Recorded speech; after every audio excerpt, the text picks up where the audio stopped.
So yeah, this is another edition of the working group on district heating and CHPs. And thanks so much for Anna for sending out all the emails and reminders. I think that's why we have a nice crowd here today.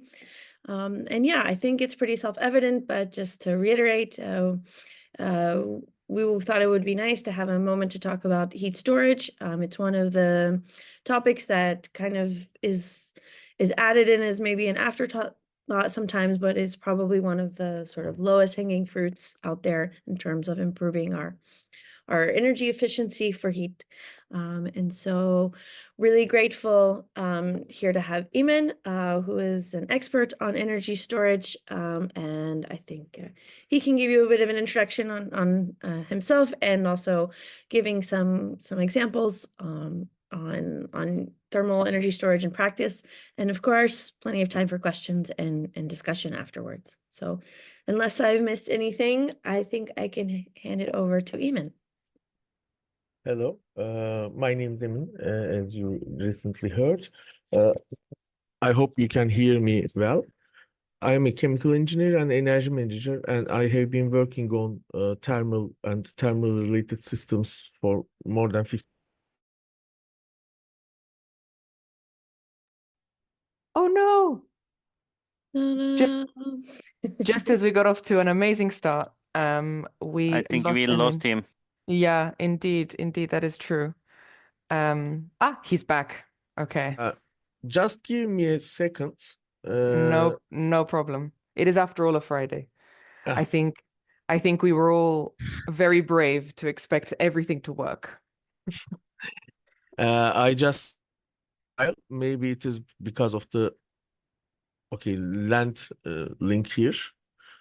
Okay, so if there will be no problems and you can hear me, I will admit one more person and restart again. Okay. My name is Emin, and we can, if you want, we can pass to the next slide. I put a few information there on my site and on the presentation for today. I'm a chemical engineer, energy manager, and I have been working on energy conversion and storage for more than 15 years. I mostly focus on research and process scale-up and commercialization parts. Today, I want to make some brief introduction on thermal energy storage and its relationship with different district heating applications. Then give you some information on technologies, cases, and we can then summarize what we can do to decarbonize heat together with these two different sectors, energy storage and district heating. If you want, we can continue and start.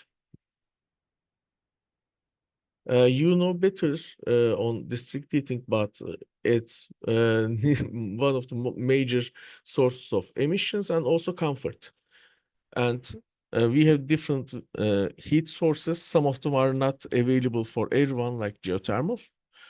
But mostly we are depending on fossil fuels on district heating. Nearly entire district heating is depending on 90% is dependent on fossil fuels. If we get pass to the next slide, we can see that this also brings a very good interaction with thermal energy storage or heat storage, as we call, because we are storing unwanted energy as heat and discharge whenever it's needed. If we can reach renewable energy sources and electricity, net zero electricity, then we can have net zero heat very easily. And we can also use these systems for peak shifting, peak shaving operations, which will help to decrease the costs for the district heating and cooling. And please, let's go to the next one. I think everyone knows about those benefits. But one of the major thing about the thermal energy storage is we have different heat sources. Mostly, we focus until the last 2 decades, heat to heat, thermal to thermal, waste heat and recycling as we call. And also this has been used widely in district heating and also cogeneration plants. We also have heat to power in some applications. And recently, in the last 2 decades, we have rising power to heat, thanks to the decreasing renewable energy prices on the grid. I will not get into much in power to X because power to X are also very close to power to fuel. But if you want, we can discuss a little more on those technologies also. In thermal energy storages, until recently, we also use fossil fuels indirectly because we are also making heat to heat. But currently, we are all trying to move to renewable fuels and renewable electricity. If we can go to the next slide, I will start to become a little more technical because we have very different thermal energy storage solutions, and these offer very different temperatures. There is a misconception in some cases in energy storage side of the sector as we sometimes think that all district heating networks are the same. They are not. And likewise, not all temperature or thermal energy storage systems are the same. Especially PCMs, phase change materials, are widely available for many applications, but these applications are limited to relatively low temperatures, around or a little higher than 100 degrees Celsius, for instance. And if you need a high temperature source, but if you have a low temperature PCM, this system will not work for you. Likewise, other systems like molten salts, solid states, and others can reach very high temperatures over 500 degrees Celsius, sometimes up to 800 degrees Celsius. But these also can be a little large for some district heating networks to integrate, or you will need a better energy management system. We have different technologies. I will give examples and information on sensible, latent, thermochemical, and mechanical thermal applications. Please stop me and ask questions whenever you want. And I want to give you some operational results from the already applied pilots. Here, one of the most important thing I think for EU is there's a huge share of district heating networks that are not the new generations like third or fourth generation, especially historical neighborhoods are first and second generation. There are very few, as best as I know, first generation district heating networks left, but still we have second and third generation is quite widely adapted.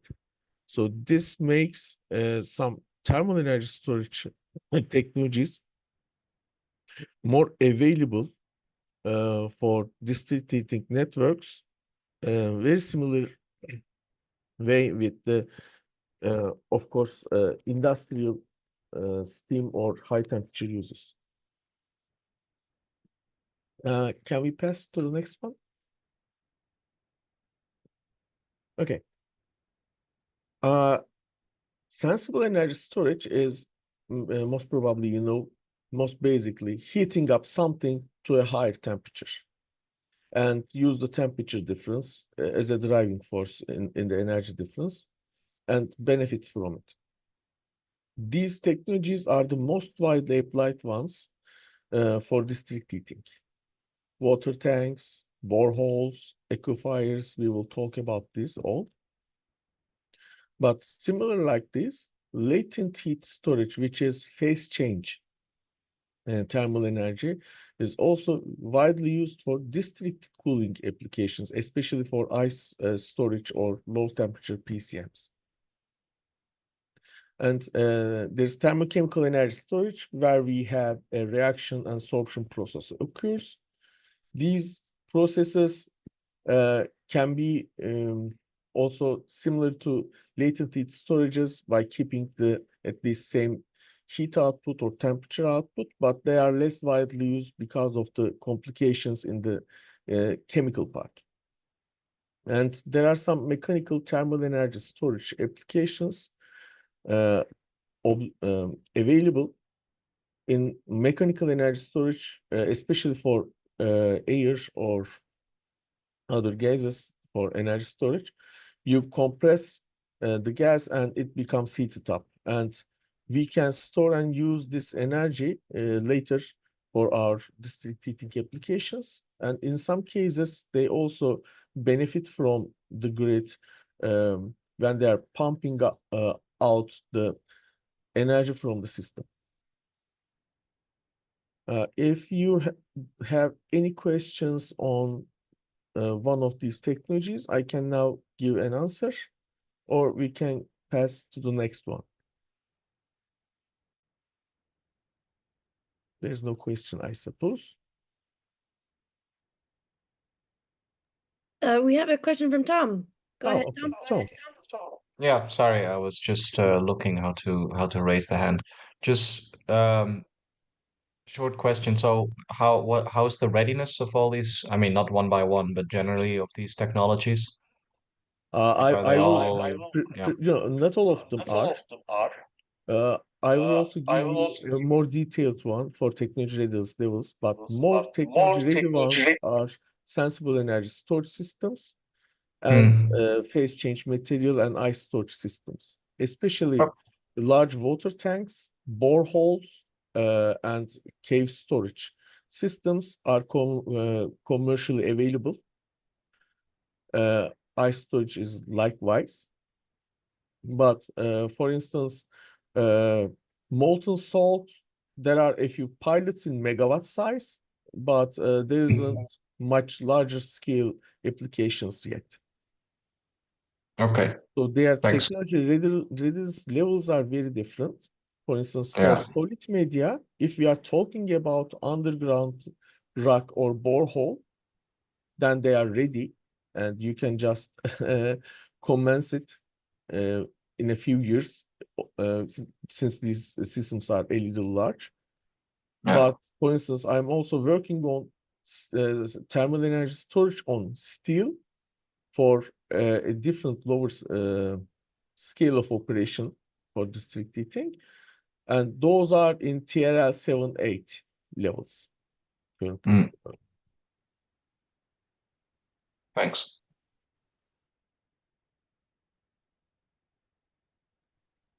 We also have it is adsorption. It can be adsorption or absorption. That's why I just put it sorption.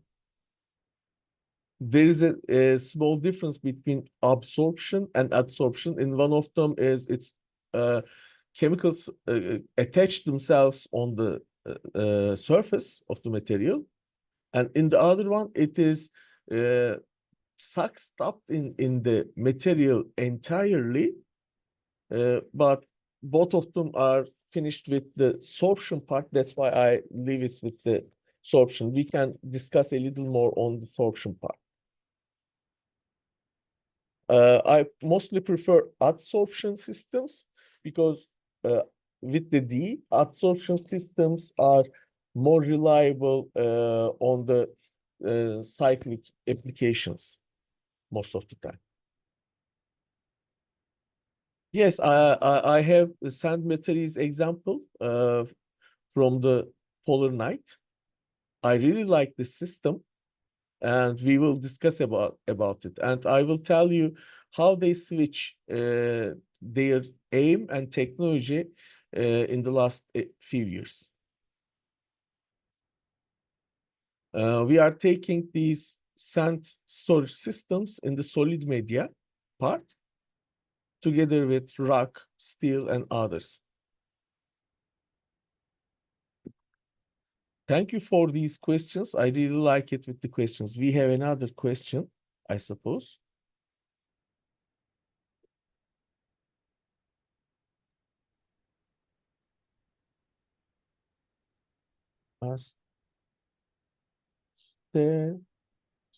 Stoslav. Sorry if I'm mispronouncing it. I'm terrible with pronunciations. You had raised your hand a few seconds ago. So it's maybe mistaken. Okay. So if you want, we can proceed to the next slides. So for each of the examples about these, we can discuss a little more. I want to put this slide because the district heating load is huge in hundreds of terawatts of hours, but thermal energy storage applications are around 0.1 terawatt hour. So there is a huge imbalance between these two technologies. They can benefit both with each other, but currently, because of the heavy reliance on fossil fuels, thermal energy storage applications are not easy to do compared to the fossil fuel burners, and also not economical until the problems with Russia and natural gas started to pop up.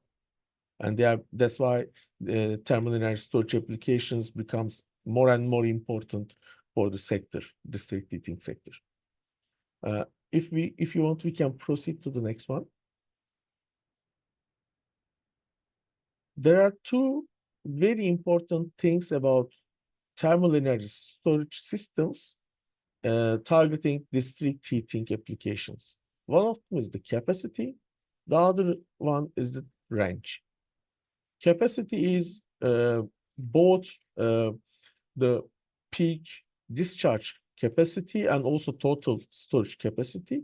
And time range is extremely important because most of the time, especially if you have long storage times, you have very large systems that we will see in gigawatts.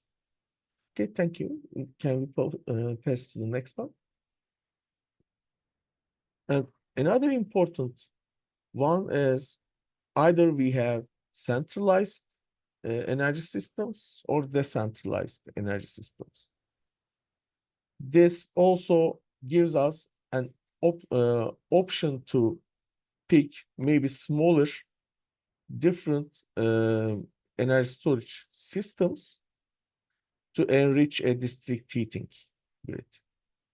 And I noticed that lots of the European district heating operators started to use energy storage systems in the nodes between different grids so that they can benefit with each other's systems. So thermal energy storage systems started to play a kind of both balancing and service unit for these grids. Can we continue for the next one? Okay.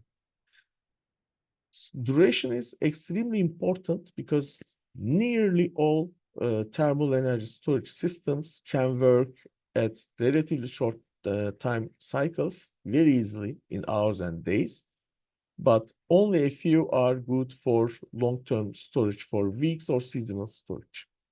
The major reason behind this is the cost of thermal energy storage material, and also the requirements of volume, also insulation technologies and others. Due to these, underground storage in water or rocks or other relatively cheap materials are more preferred for long-term week or seasonal storage. But if you want a higher response system which benefits from daily electricity price changes and also decrease the cost you started to switch to molten salt, steel, or other technologies. There are two different approaches appear. One of them is in seasonal. You have a thermal output that you use in your district heating, but in summer you don't find any use for it. And then you charge thermal energy storage system for months and months, and you discharge in again in months. And then so that you can benefit all year long. But there's another thermal energy storage application started to appear, which try to replace especially fossil fuel burners in the district heating systems. They work in intraday cycles, sometimes charge and discharge several times. They work very fast, charge and discharge very fast, and they benefit the price changes and entirely negates fossil fuel use for their capacity. Because of this, in the pilots and the examples from the sector, I separate the presentation into seasonal storage, which I will call long-term storage, and also short-term storage, which will be on hours or days. Okay. And if you have any questions about these technologies and their use cycles and time scale, I can try to answer, or we can make these discussions in the following slides on each example. Oh, levelized cost of electricity, and yes, there are several studies, but currently, like okay, LCOE, it's in the one of the questions. Levelized cost of electricity is kind of well developed in methodology. Currently in is European Association of Storage of Energy. We are trying to develop a methodology for levelized cost of heat so that we can discuss it a lot more better. But this is something currently discussed with all these technology developers in the technical committees. But I will share in the closed feature what we have in our levelized cost of heat proposal for European Union markets. Okay, and we can proceed if you want. Okay, in long-term storage, we have weeks or seasons. And we, in the first one, in the next slide, I will just give you from smaller size to larger size liquid-based, water-based storage examples. Tank thermal energy storage, since tanks will be structurally weak if you started to build them very large. We have pit thermal energy storage. It's a tank built in a pit. Tanks can be up to 20-30 meters high. Pits are sometimes close to stadium sizes, and current thermal energy storages are even huge, a lot more larger than these. I will give an example from Germany, Heidelberg, for tank thermal energy storage, and from Finland for cavern thermal energy storage that we can discuss in more detail. And in the following slide, we have another one: borehole thermal energy storage and aquifer thermal energy storage. These systems works like geothermal energy-based systems, but these systems can be applied where you don't have traditional higher temperature geothermal energy sources. Currently, I'm in Turkey and west of Turkey. In west of Turkey, there's a huge geothermal energy source capacity close to Iceland. And I know that people in the sector in Turkey call it cold source if a geothermal source temperature is around 100. But this is not even available in most of the European Union. So what people do is they bore lots of small wells and inject the waste heat or heat that is available but not demanded by the customers in the grid, this district heating grid, and heat up underground, and they make their own geothermal energy source. These sources have quite good also returns for energy efficiency in some cases.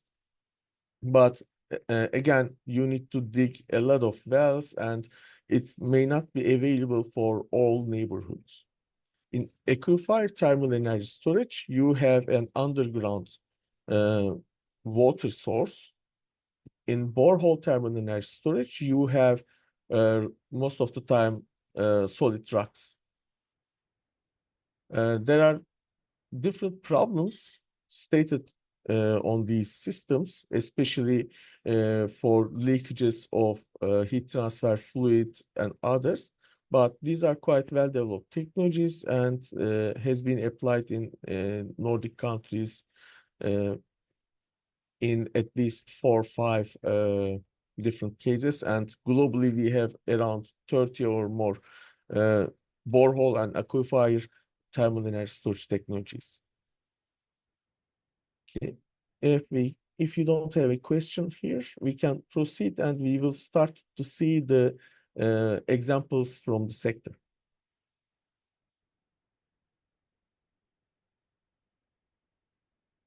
Okay. If we can go to the next slide. This is the recently developing one from Finland. I want to start with this one because this is a really large capacity district heating support system. It's 90 gigawatts, 1.1 million meter cubes of water will be stored underground in an excavated cave system, and they will use it as a seasonal thermal energy storage. During the summertime, they have barely any heating demand compared to the, of course, winter. So, but they want to use this off-demand time. They all the waste energy and other energy system energy just pumped into the system will be sent to these caves, and water will be heated up, and it will be used in the winter time. In the next slide, there are a little more details on the system.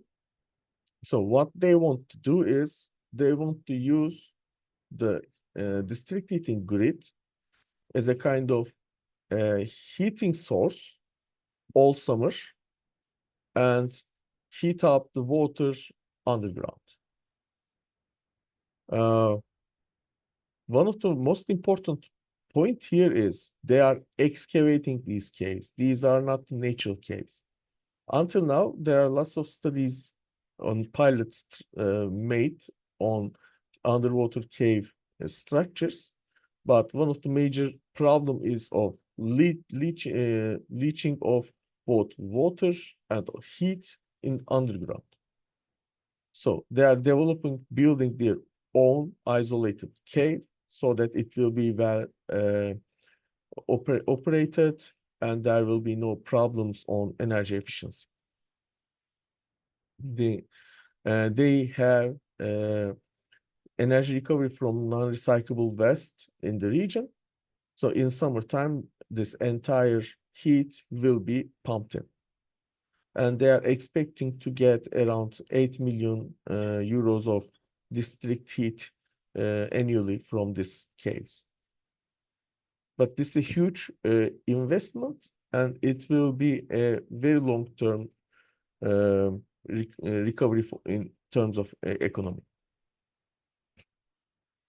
Okay, if you have any questions on these, I will try to do my best and give you my knowledge on the system. But else we can proceed to a little slightly smaller system. Okay.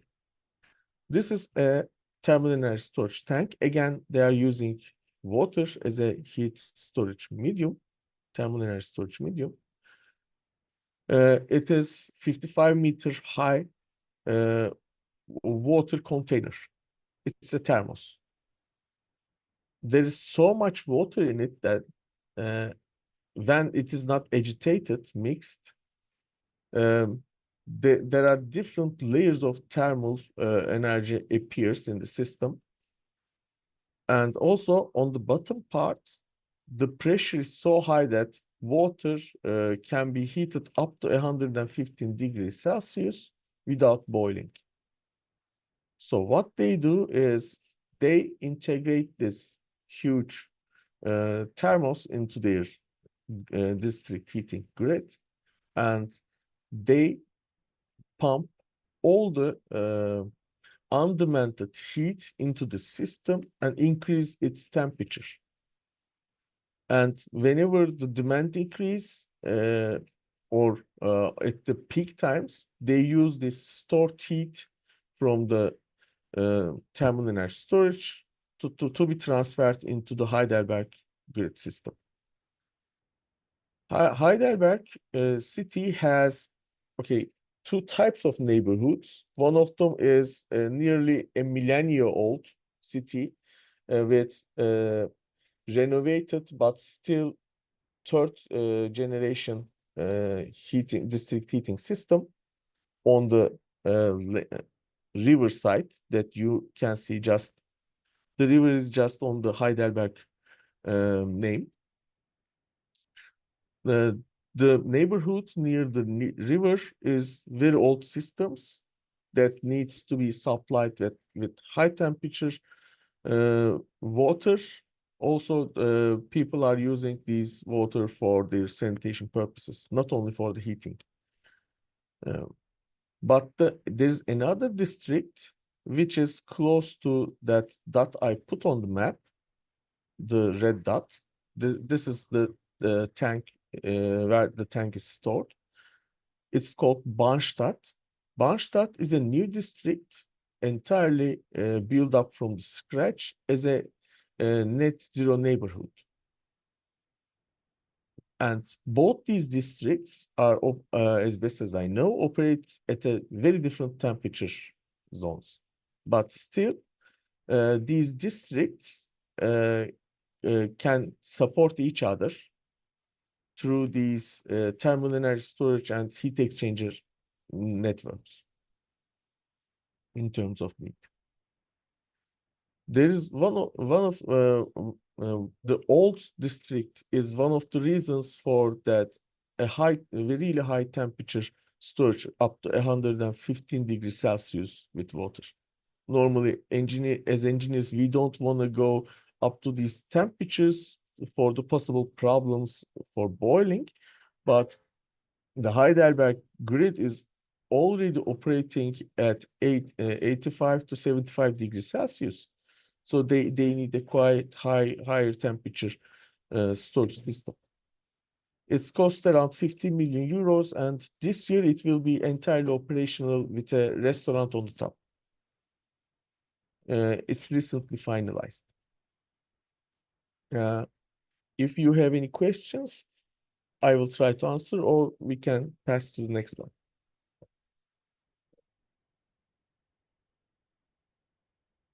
Okay, let's move to the next one. The borehole thermal energy storage systems. Okay. I want to put one system here, but there are more than 35 applications globally. What people do is they bore relatively shallow wells, and they put their own piping system inside.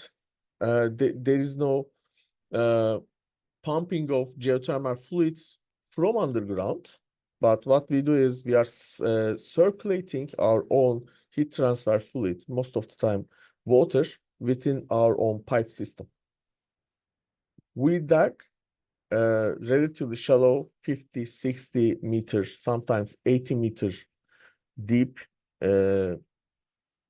wells, but we dig dozens of these wells. Most of the time, people prefer to dig on the rocks because of the ease of heat transfer. How we can say, it will be more homogeneous and easy for rock compared to the soil. So they prefer the rock. And what they do again, heat up underground up to 50 degrees Celsius for several systems. And they use this stored heat later on the peak times. This system is highly dependent on geology. Even if it's smaller than alternative systems like cave storage, it's most of them more distributed in size. Smaller but distributed borehole systems, they still covers land significantly. And another important point is these systems kind of reach their thermal equilibrium and best operational performances after 3-4 years of their initialization. There are dozens of projects all around the world. These are the top ones are from Europe, but also in China, they have at least 8 different borehole systems. It is literally geothermal based district heating system if you don't have natural geothermal sources. You put your own heat inside rather than using the underground heat, but you get it back with a high heat recovery of 70 to 90 degrees Celsius. Okay. If you don't have any question, we can proceed to the next one. And here I want to just give you a comparison between these long-term energy storage technologies. I didn't put sense storage here because the Polar Night company make a little twist in the beginning when they just start the company. They are planning on long-term energy storage, but currently I noticed that they shifted for a shorter term energy storage project. That's why I will mention those systems in the following parts. But if we compare these, the storage volume equivalent is smaller for tanks. And also these tanks have relatively higher heat capacities per volume compared to the others. Storage medium is water for most of the tanks, nearly all tanks. There are some tank storage applications together with concentrated solar where they have heat transfer oils, but they are a little rare in district heating applications because of higher cost and also because of the higher temperatures they reach. Because these two reasons push these concentrated solar and high temperature heat transfer fluid storage tanks to be used in high temperature industrial systems. In pit thermal energy storage, they also add gravel together with water. And in aquifer thermal energy storage, of course, when you have underground water, you also have sand mixed in it. So you have a natural mix on it. Borehole thermal energy systems needs, okay, they are more geothermal dependent because you want to pick the right place which have bedrock preferably to get a higher thermal conductivity and performance. Similar to borehole, aquifer thermal energy storage is also location based. If you don't have an aquifer naturally there, you can try to pump water underground, but in the pilots, people see that most of the time, if you try to push that way, you are losing a lot of water underground. So you need to constantly supply new fluid water inside the system. Thermal energy storage systems started to become one of the most stable ones because people are now not using the natural caves, but they are making their own caverns underground. Pit and tank are on the surface. The other three are on the underground, and these gives you up to gigawatt hours of storage capacity. Okay. Any questions about these technologies or discussions? A question from from Marco. Okay. Thank you. Sorry, I activated my camera. Thank you. I actually have 3 questions and I need to fire it right now because at 11 I have another meeting, so sorry for that. So the first one is related to liquid air energy storage. I work in the energy storage in the past, and to Okay. me it's a very promising technology. So the first question is, what do you see that role playing in the long-term energy storage? And it's also related to the efficiency question of these technologies. So, of course, when we speak about heat storage, efficiency are lower than electric storage. Like still battery are way over 90%. But yeah, if you see any other promising technology in heat storage that it could be as close as the batteries one. Then my second question is on do you know in general if when you have thermal heat storage applied for a district heating, how is going to be the cost allocated for the implementation of the technology to the end user, or is it municipality taking Okay. that?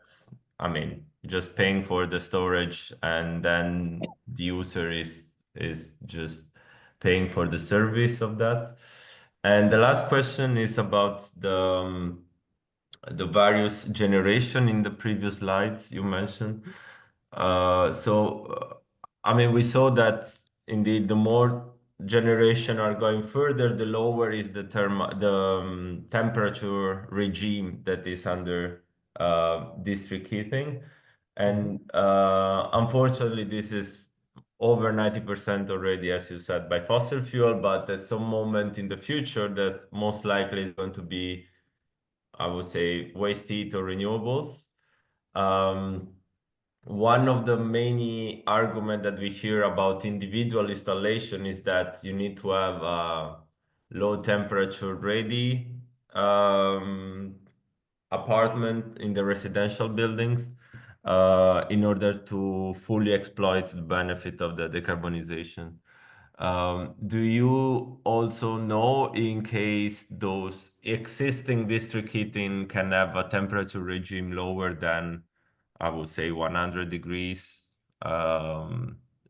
roughly, just for your estimation, roughly we talk about low temperature heating in residential that is between, yeah, I would say 45, 55. Yeah.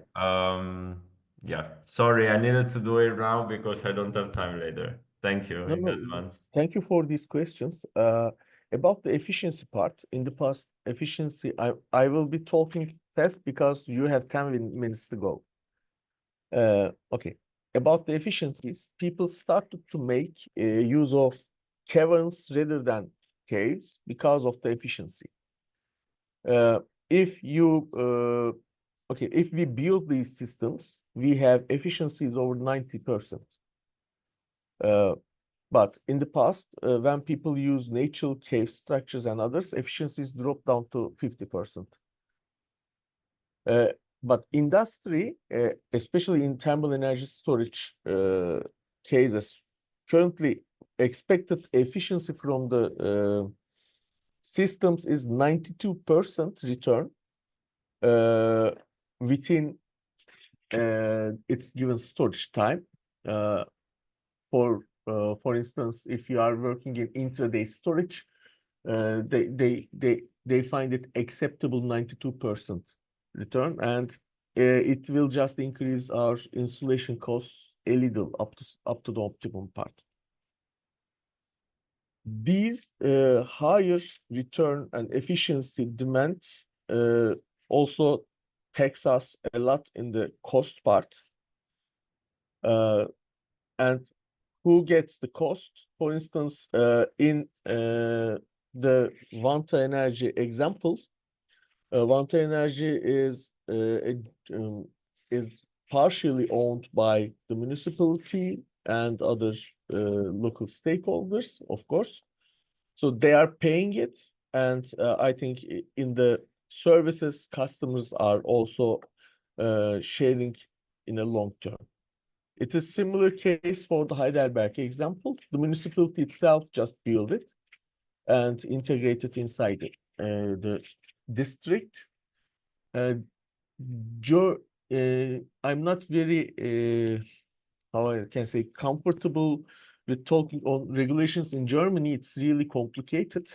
But my friends there told us that municipality owned energy company or companies in this case for distribution, generation, and others are kind of integrated together at this heat node, because municipality have a cogeneration power plant very close to this high temperature storage unit, and also they have a kind of connection node between two different temperature operating district heating units together with an entirely industrial zone.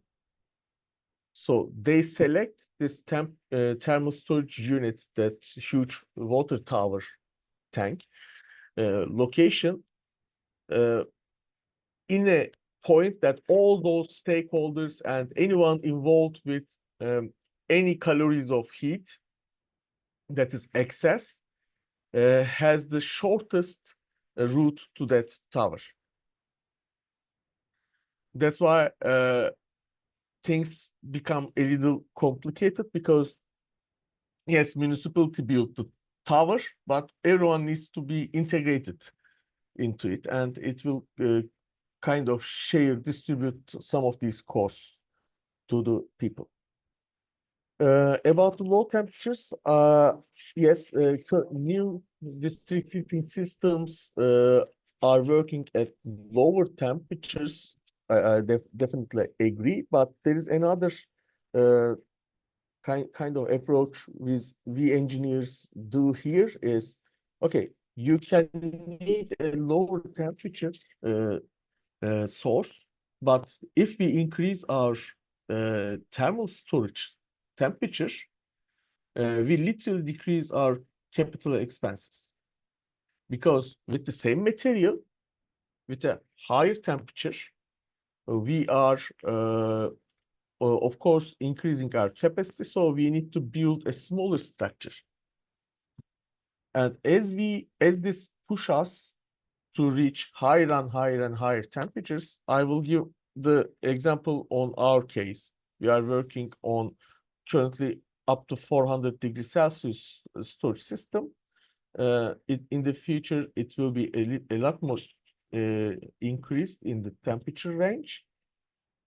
But we are trying to optimize it for lower temperature output, so that district heating systems can benefit.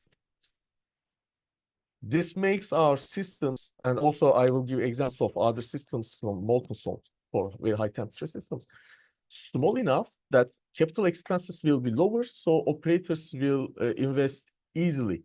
And also, we are trying to decrease our land cover, especially for the neighborhoods. Because of this, I think in the future, we will not have one, but a kind of mixture of these technologies for the district heating, because you cannot make a cavern everywhere. Caverns are relatively low temperature systems in storage. They are the cheapest ones in gigawatt scale, but you cannot just tell a neighborhood that, okay, everyone, we are just digging a 3 football stadium size cave under your neighborhood, and we will pump hot water in it. You cannot do it everywhere. So we need to make a good planning in all of those so that we can optimize everything. And for the final comment, since you have 3 minutes, people mostly tell that, okay, you need a low temperature district heating grid to benefit thermal energy storage if you are using water as a storage medium or borehole as a storage medium. These are already developed and on the market technologies. But other technologies are getting cheaper and cheaper, molten salt, solid state systems and others. And this will make higher temperature, older generation systems also feasible. I hope I can take notes for all your questions and answer them. And you can reach me from my email, everyone, anytime, and we can discuss it in a longer duration. Okay, see you, Marco.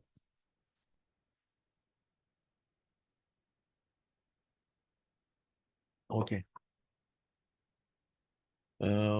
If you want, we can continue after these questions from Marco, and we can reach to the short-term, I mean daily or several daily thermal energy storage. I put a electricity market price change for day-ahead market here, because that is the reason that I get into the thermal energy storage market about 7-8 years ago. I have been trying to make heat cheaper for an industrial application, and in the morning we have all these discussions on decarbonization pressure and others that are started to appear in the last decade, and we know that we will be pushed more and more to make it decarbonized and cheaper. And in the afternoon, I have a meeting with local energy electricity distribution company, and they were complaining that they have too much renewable electricity in the grid, and because of this, their operational costs are increasing. So if we can get on to the next slide, me and people like me all around the world started to work on this nice, low cost, zero emission heat source. We all know that heat pumps are amazing. Heat pumps have high COPs, 3, 4, 5, even higher COPs are reported. But there is one problem. Everyone is using the heat pumps at the same time, and they are using it at the peak time. Even if you are as a district heating operator, you are using it at the peak time, and you are paying a price of electricity sometimes 10 times higher. So we need something to balance these peak times peak shifting or peak shaving with the operations. And when we do this with energy storage, we can reach cheaper zero carbon energy very easily. So that this can help together with other technologies like the seasonal storage, heat pumps, and others to make it easier. I didn't put it here, but I will give an example on a very small thermal energy storage application in, if I'm not mistaken, it was in Lund. They have a district heating grid, getting the waste energy from particle accelerator in the university, similar to CERN. They have a very low thermal grid. It's 5th generation, they call. They call it, I know it's a discussion in district heating. There is no 5th, but 4th. But they are operating temperatures at around 40, 45, even lower, 35 sometimes. But each building has a small water tank and a heat pump, which is supported with the PVs on the rooftops. So they are making the peak shaving operations with thermal energy storage by using renewable energy. If we can pass, I will give you large-scale examples, and I will start with the sand batteries. Polar Night, when they started the company around 4 or 5 years ago, they tell us that it will be a seasonal storage. But later, they see that for a seasonal storage, you need to build a literally cave of sand, and it will not be really feasible, and it is not much demanded by the companies, because in seasonal storage, you have 2, 3, maybe 4 cycles up to a year. But if you move into the short-term storage applications, you have multiple cycles every day sometimes. So this decreases the capex significantly. So they started to build these new, as they call, smaller modules. 2 megawatt output module with a capacity of 200 megawatts. It is still a lot more smaller than cave and also towers. They are in gigawatt. Okay. But they are small enough to support district heating operations. Since they are built-up systems, their round-trip efficiencies are higher, and they can heat up these sand up to 400 degrees Celsius. They can make it lower temperature, but there is no problem of heating sand up to 400 degrees Celsius, and either heating it up to 250 and 400. The only difference is you will get the twice heat storage capacity. The rest is mostly engineering. They move into this because they plan that they can distribute these systems, especially for industrial district heating zones.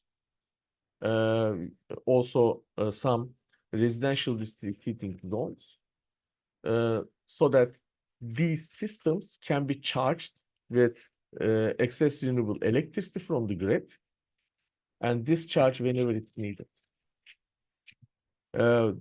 Most of the time, electrical heaters, resistors are used in these systems.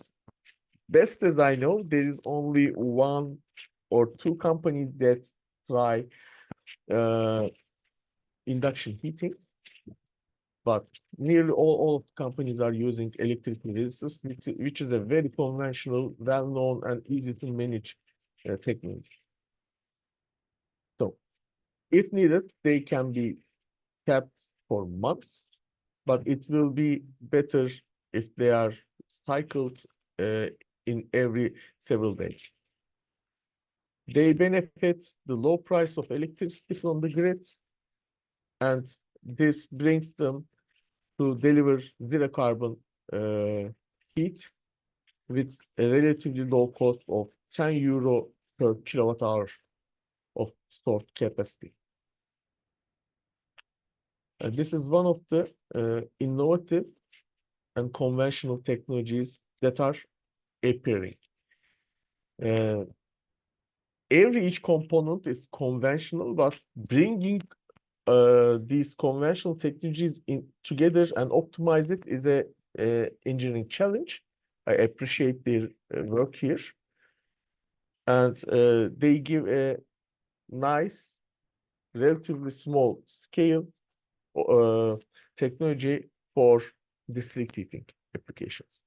If you are thinking about terawatt hours of district heating loads, this megawatt scale might seem small, but if you are charging and discharging several times a week, then it delivers a quite high amount of heat. If you have any question on stands, these batteries, I will give you more information here.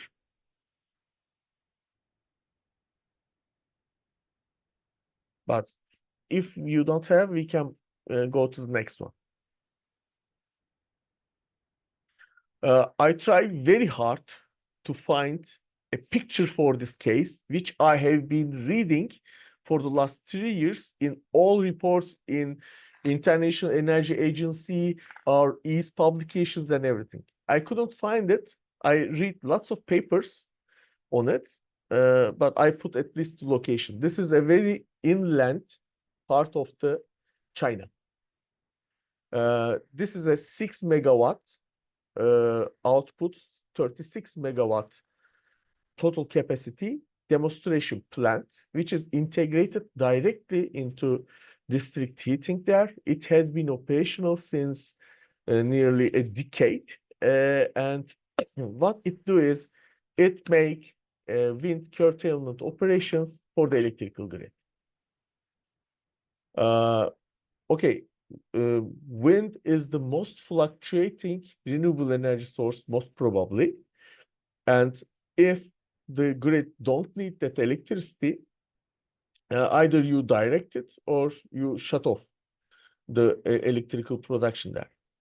So they benefit from this.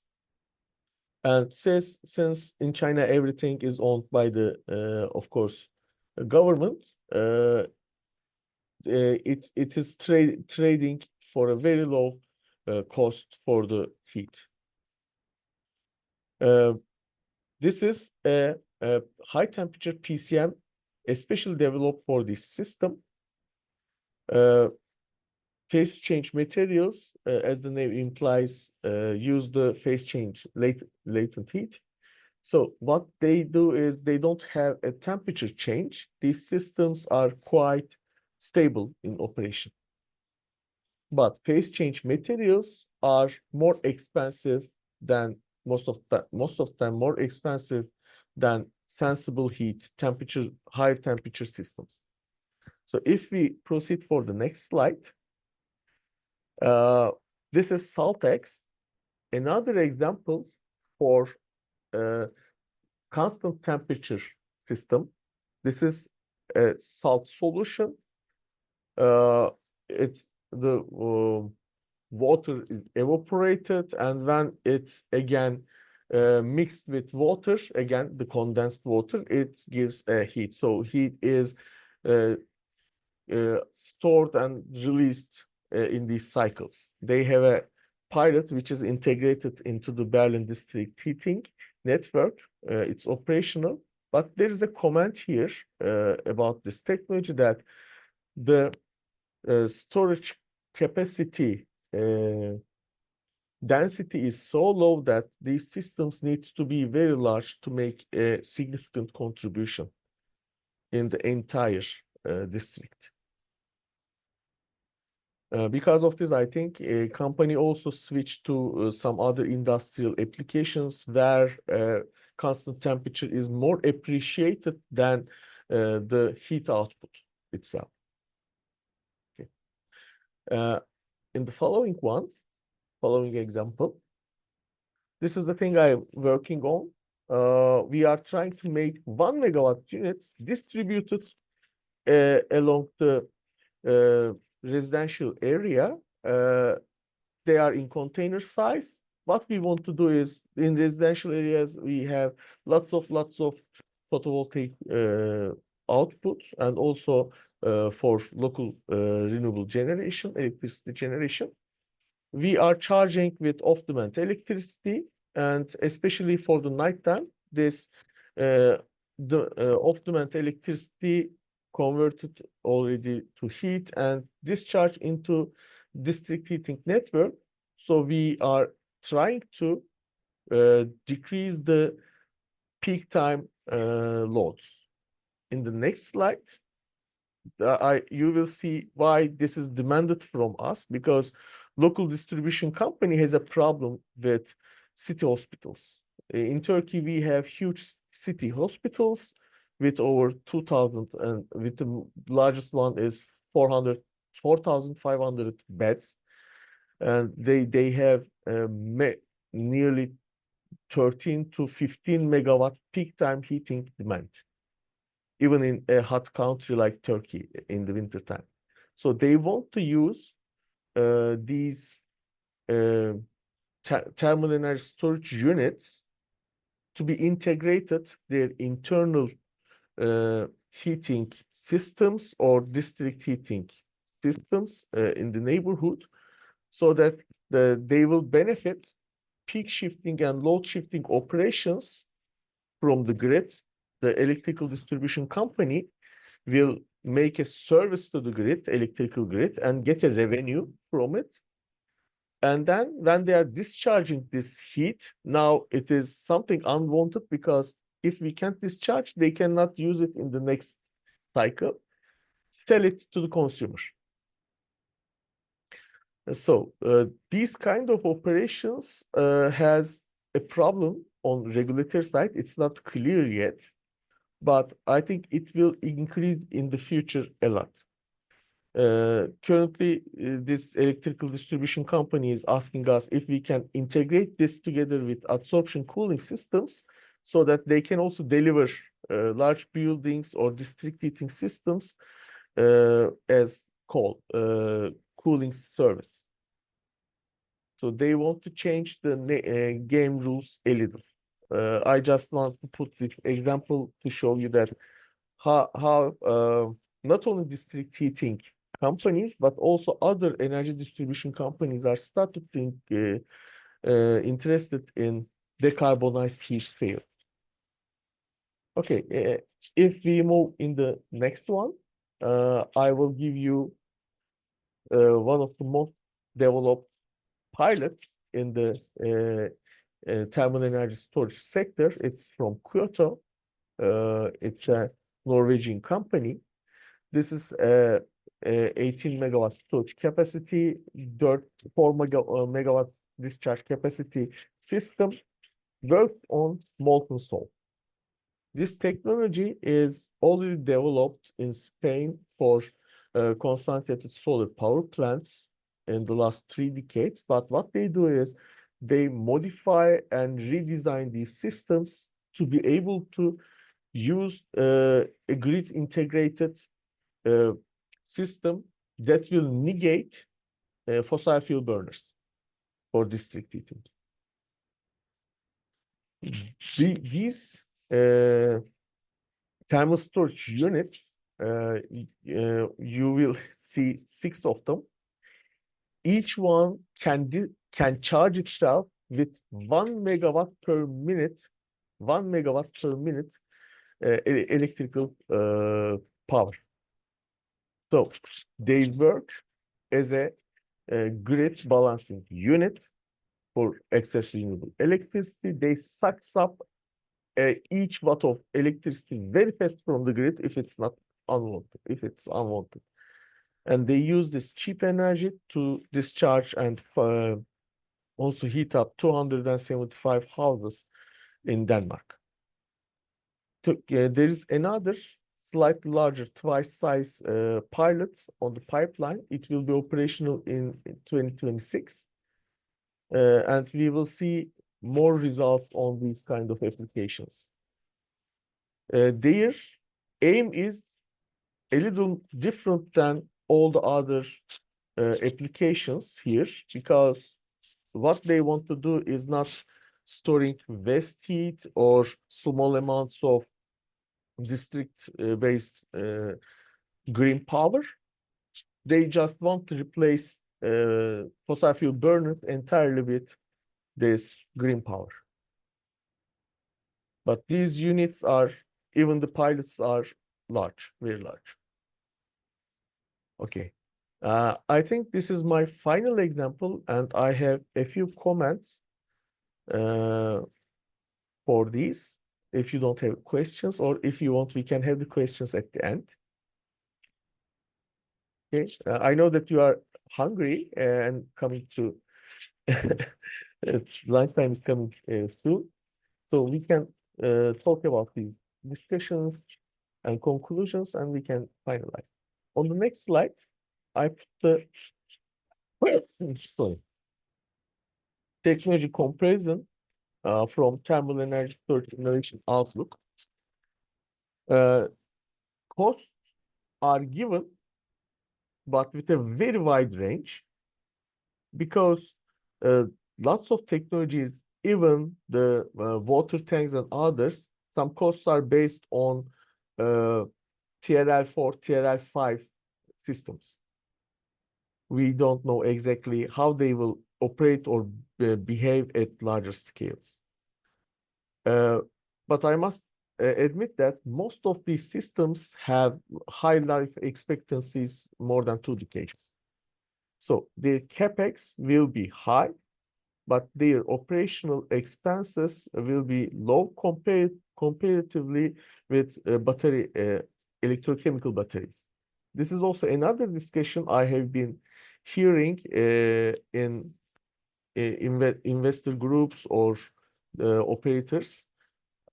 Which one is better, to build a thermal energy storage system which can be supported from the grid, or buy batteries and heat pumps and use that for supporting the district heating? I must say, batteries together, heat pumps will become unsustainable, I think, in the close future, because of the high demand for electrochemical batteries. So you need to be competing to buy those batteries. But thermal energy storage systems are mostly focused on more conventional systems that are very close to district heating systems. So they have lower operational costs. In the next slide, I put something from our own report from EASE.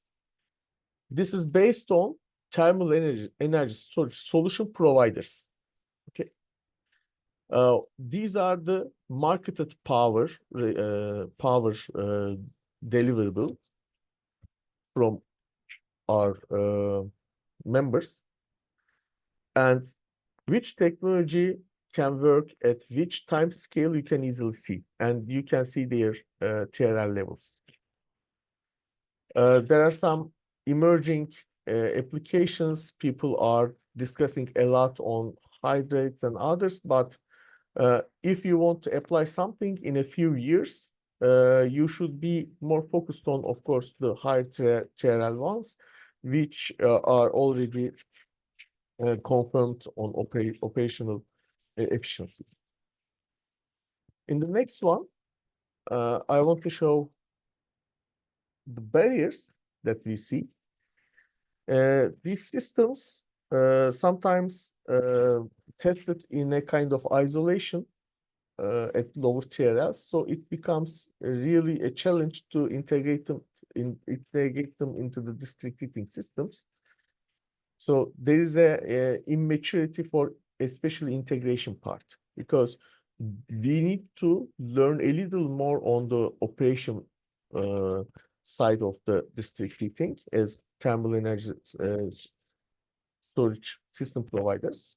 And also there is a lack of awareness on the technologies itself in the users.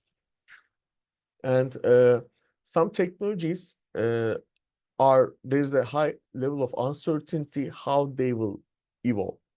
For instance, molten salt has been around, but it has started to become more and more feasible because molten salt, as the name implies, molten, need to be kept molten always. That's why these technologies to keep them molten and cost effective at relatively lower temperatures developed in the last 5 years compared to the last decades. This is also applicable for other technologies like underground storage, boreholes, and others. And the major problem, I think, that we all face is conflicting policies on EU level and also in national levels. Currently, I'm discussing with a municipality. They want to put a biomass-based cogeneration plant to supply district heating in a new neighborhood because it is subsidized by the national government. But that region and the neighborhood is not technically feasible for it. And I'm trying to tell them that it will be maybe better if they have other alternative, maybe concentrated solar systems, geothermal systems, and a kind of a range of different technologies better. But since they are not subsidized, municipality is focused entirely on the cogeneration part, which has a problem on transportation of renewable fuel to the site. Thank you for your patience.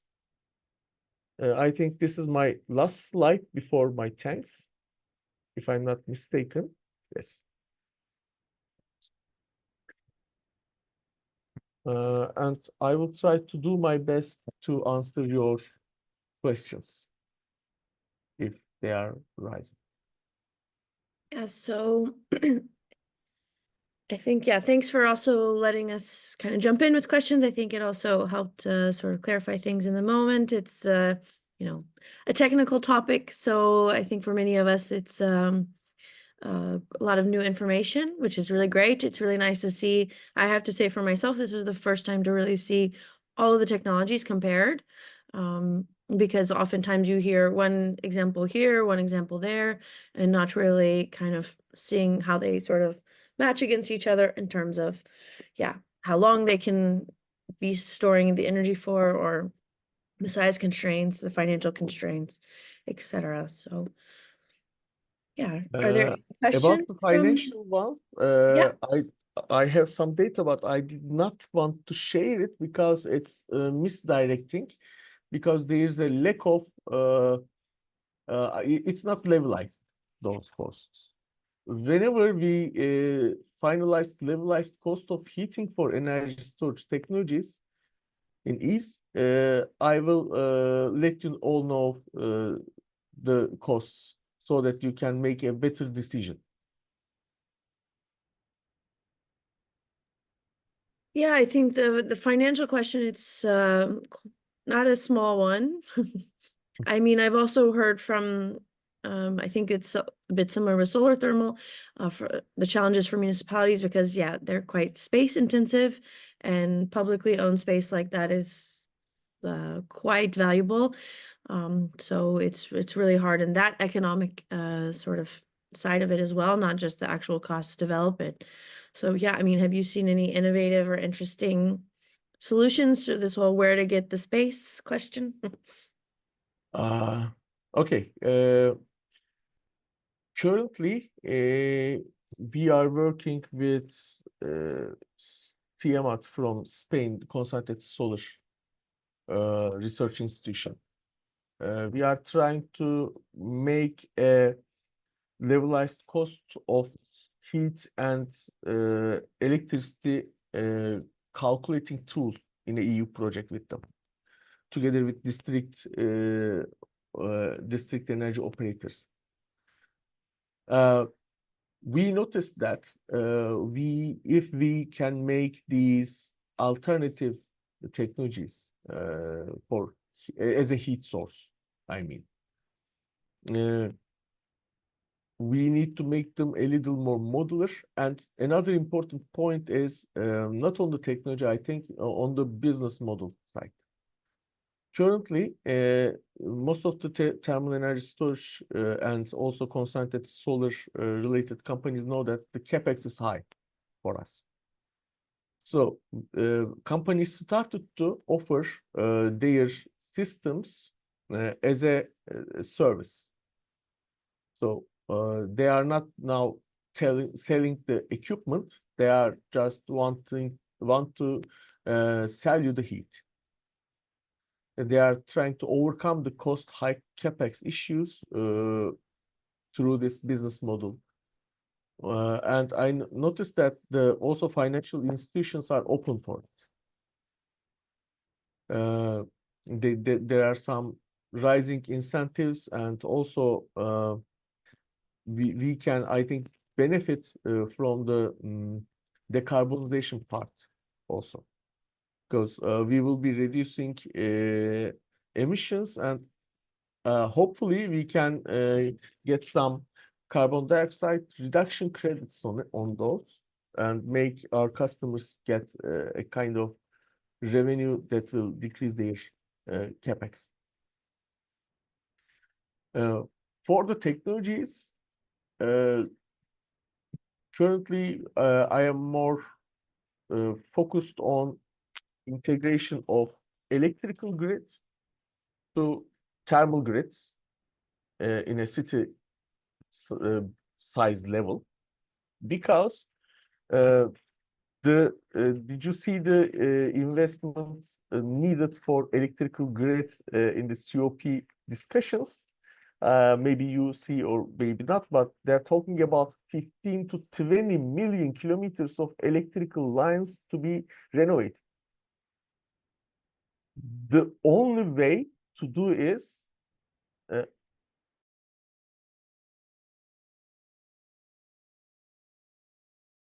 for it.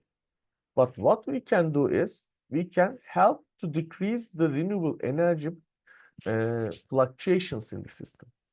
That's why I think for district heating, low cost, low carbon energy will be renewable energy supplied by the grid in the short term, because that is a little pain in the electrical market. They are trying to get rid of that electricity, especially on the especially for southern countries, for of course the daytime, but also for northern countries on the nighttime, because of the wind energy surplus. I think these will increase a lot in the next few years as the technology.